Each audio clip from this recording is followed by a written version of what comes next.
This is a remake video for Jojo's Bizarre Adventure episode, or part 5 I should say, sorry, episode 2. Click in the link in the description below, down below, to go watch my reaction, and then come back here to some full thoughts, ideas, and theories about this episode, and all that good stuff. So click away now, or be spoiled as to what happened in this episode. Okay, so joining me once again is Try in Discord chat. So he's picked out a couple pictures that we might use for the thumbnail. We might use the boom one. I don't know, but second one's not bad either.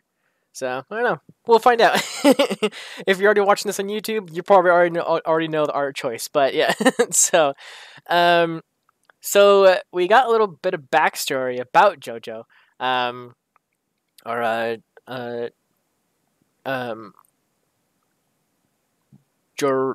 Giorno.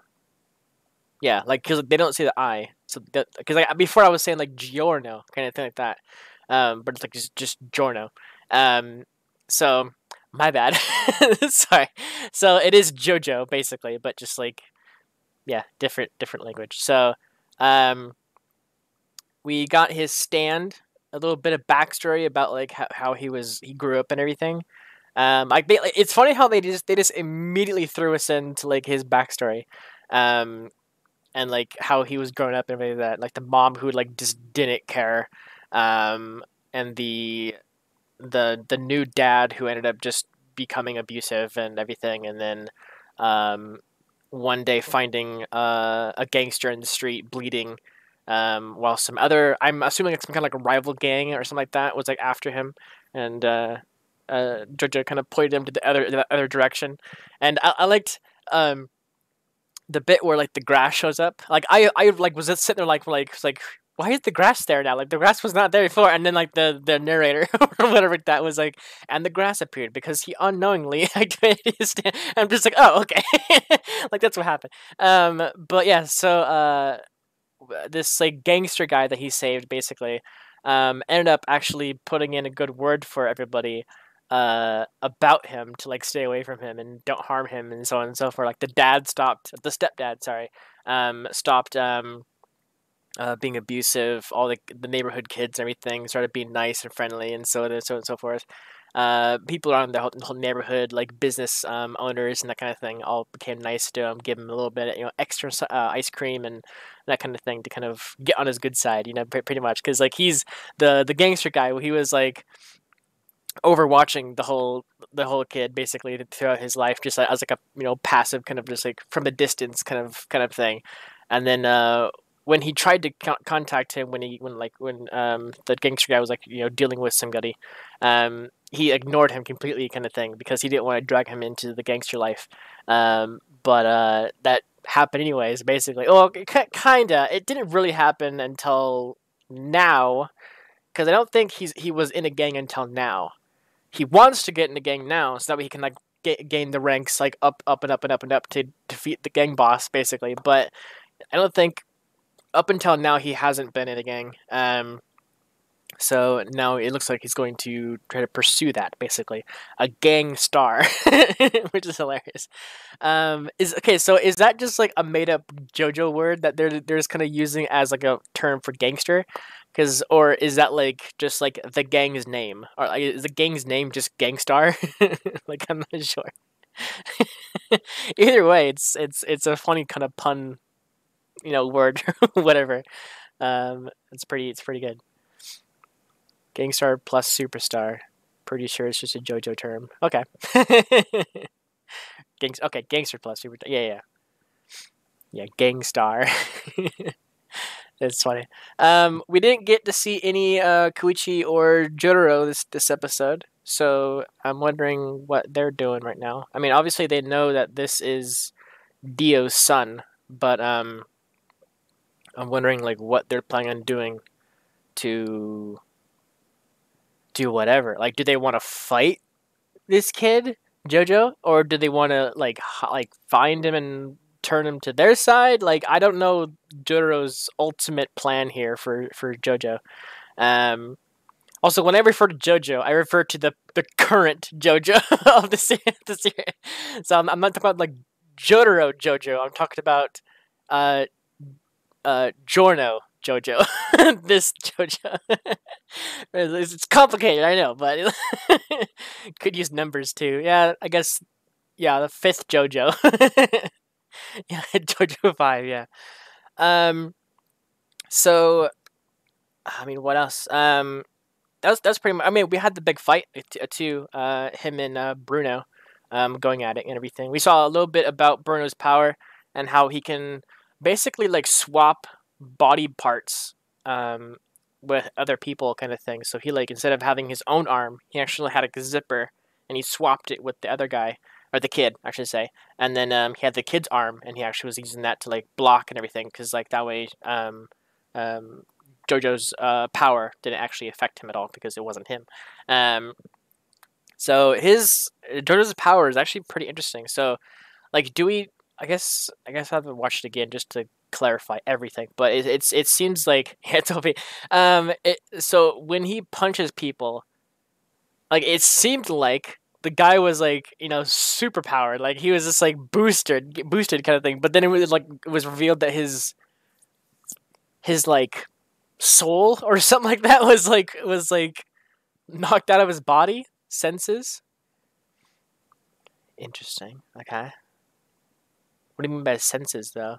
Just like his senses were so heightened that he thought he was moving around like he was, kind of thing.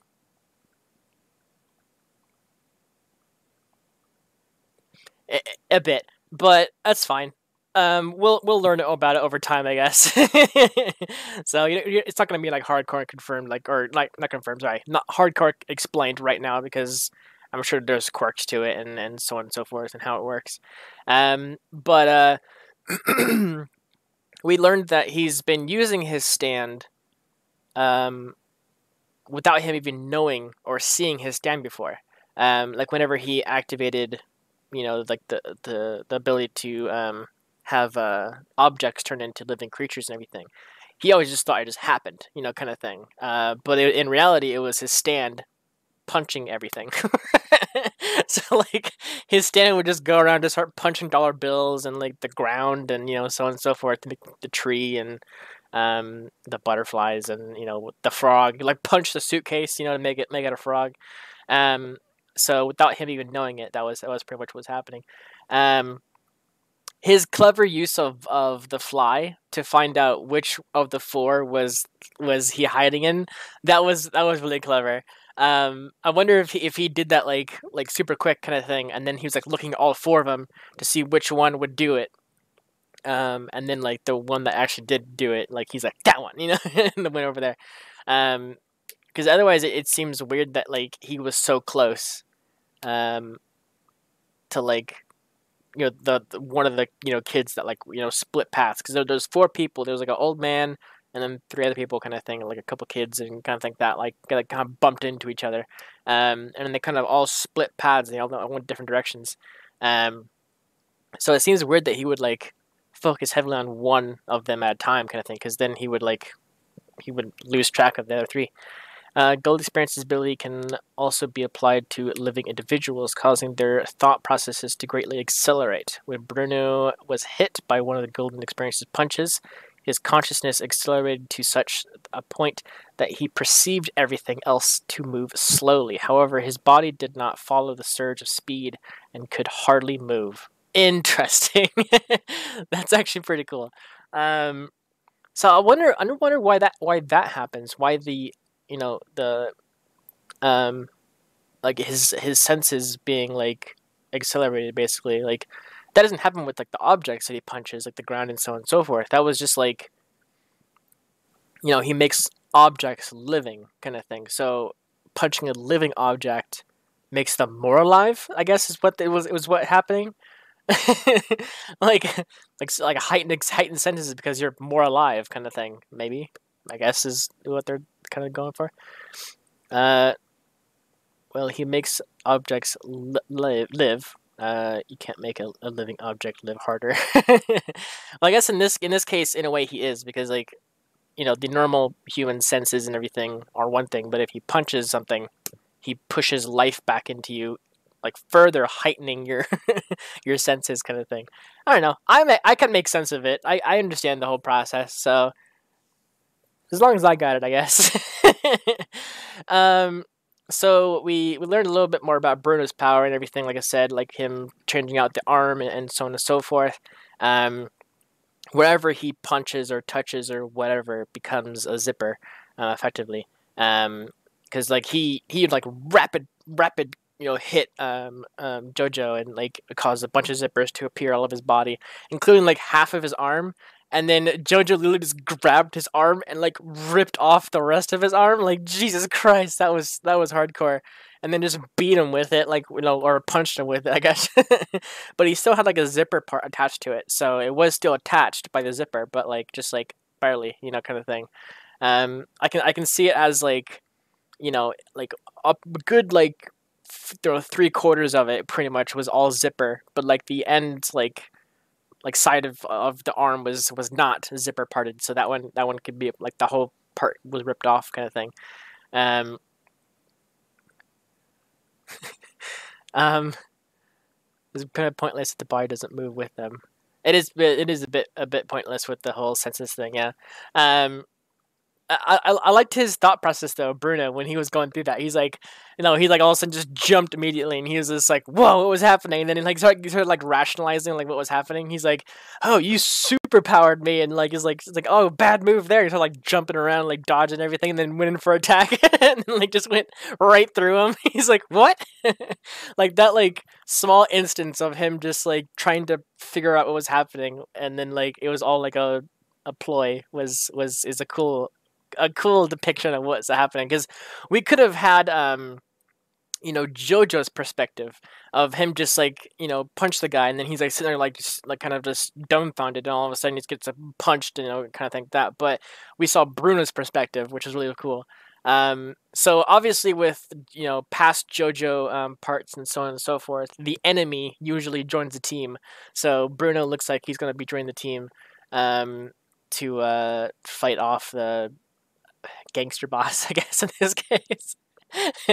Every JoJo has like some kind of like um, goal in mind, to like some kind of big bad boss kind of thing to fight, basically. So John. I mean, most of it was always Dio, basically like fighting Dio, but in this case, it was mob boss guy. I wonder if the mob boss guy is a stand user, or if he's just a guy kind of thing. But he's like so elusive that like nobody knows where he is, or something like that. I don't know. Um. So yeah. So I'm super interested to see what Jotaro and Koichi has to do with this plot and everything. I mean, sure, it was cool to have him in the first episode, kind of thing, but I don't know what their main goal is in terms of regarding the new JoJo, kind of thing. Like, I'm not sure like what their plan is there.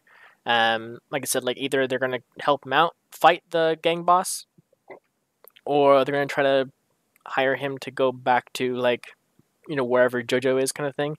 Um, or just touch base or watch him, kind of thing, because like they know about, and like we know about, basically, is he's the son of Dio, so there might be some weirdness to him, kind of thing, regarding Dio and so on and so forth. Dio might possess him or whatever.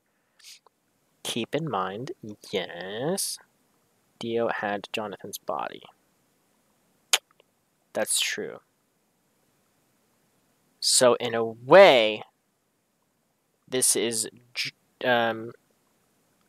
Joseph's uncle. No. Wait, no. Joseph's brother, which makes it Jotaro's uncle. Right? Or Jotaro's great uncle?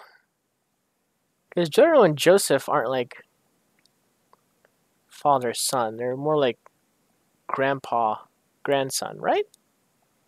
I forgot their family tree. I know Jonathan and Joseph are like, oh, even that's like a grandfather kind of deal too, as well. So Jono has both their genes, Dio and Jonathan. Interesting. That does make him pretty powerful, though. Having Dio and Jonathan's power. But yeah, it's just like I'm trying. Like in timeline wise, like it's been such a long time since we've like seen like part 1, part 2, so on and so forth. But so Jonathan had a daughter. I think it was a daughter. Might have been the boy. Was it a boy or a daughter that Jonathan had? Had a son. Okay, and then the son married somebody else. They had a son, and that was Joseph. Lisa. Right. And then Joseph had a thing with somebody that we didn't see. I don't remember if we ever saw who it was. Did we? Oh, I guess briefly, but like, was it like a big character? I don't think it was a big character, right? It was just like a one-off thing. Suzuki. Oh, Suzuki. All right, yeah. I forgot it was Suzuki. Yeah. Okay, so yeah, Joseph had a thing with Suzuki. And then did they wait? So was Jotaro a Suzuki and Joseph son, or did they make a son or daughter to then make a whole thing with Joseph had the one daughter who fell ill because of Dio, right? Yeah, Holly. All right, yeah, I'm starting to get back into the mix of things. It's been a long time since we had the whole thing with with Jojo. So Josuke, that is also another Joseph child. Correct? Joseph had an affair with Tomoko, and she had Josuke. Okay, yeah. So yeah, timeline wise, it's like Jonathan's like the all father, basically. Joseph is the grandson of Jonathan. Jotaro is the grandson of Joseph. Josuke is the son of Joseph. And then Giorno, sorry, is the son of Jonathan, Dio, and whoever the lady was, basically. John. I was gonna try to think of like some kind of like mixed name for both of them, but yeah, Jonathan Dio body, son there. So, yeah, some crazy stuff, that's for sure. I wonder if the girl that is Dorno's mom. Like we've never seen her before, right? Like that's a whole brand new character that like Dio just had an affair with once and then just kind of let it go, kind of thing, right? Like that's the whole thing with her. Yeah, pretty much. Okay, so we'll probably not see her again, but like at the same time, maybe maybe we'll see some more about her. And like maybe kind of like a background stuff, like Jorno's going like walking down the street, and all of a sudden there's like a thing there because she's a model or something like that, right? Or a actress. What was she again? She was something. She was like I feel like she was a model. I can't remember. They talked a little bit, slightly about her her life, but like not like a lot. I have to go back and watch that episode. Anyways, it was a good episode. Cool fight scenes. We learned about some new characters and so on and so forth. Background for characters that we already knew about. I think it is on point with a lot of the other JoJo series parts, I should say. Characters are pretty interesting. The abilities and so on and so forth are very interesting. So far, we have yet to see a single stand user with the same ability, like minus like Dio and Joseph. Because Joseph had the whole like the whole ticking picture of like whoever in the world kind of thing like that, and Dio had that kind of ability too as well. But minus those, we I don't think we've had any kind of reoccurring powers um, between the stand users and everything. So I don't know. It's gonna be interesting to see what's gonna happen next for sure. I would like some more Jotaro just to have him kind of pop in and out and you know whatever. But we had a lot of him in Josuke's part 4 basically, popping in and out of Josuke's life. So um, I mean maybe we'll get more of him. Who knows? He might actually come himself and like deal with Giorno and so on and so forth. So who knows? Is there anything I missed to talk about? I feel like we covered the basis of like the entire episode. I think we're good. But yeah, like I said, I had a lot of fun with this episode. It was a lot of fun to watch. Cannot wait for next week. So what's going to happen with the new Jojo and so on and so forth, and how many other allies he has, kind of thing like that. Like we saw the opening, and there's like a gun guy, a plane guy, and then somebody else or two other people, like him or so somebody else like that. So over time, we'll probably get to know them and everything like that. I guess the gun guy in a way is sort of similar to the one gun guy who had a stand. The gun stand guy from part 3. Part 3, yes. Yeah, whole horse. So it's a little bit like similarity with the whole gun thing, but they're different abilities kind of thing. Because like the one in this one, it looks like each bullet is like a stand. So I guess we'll see more about them later on probably. So yeah, so there you have it. Thank you so much for watching, and I'll see you guys back here next week for some more JoJo's Bizarre Adventure. Thank you for watching everybody. Take care, everybody.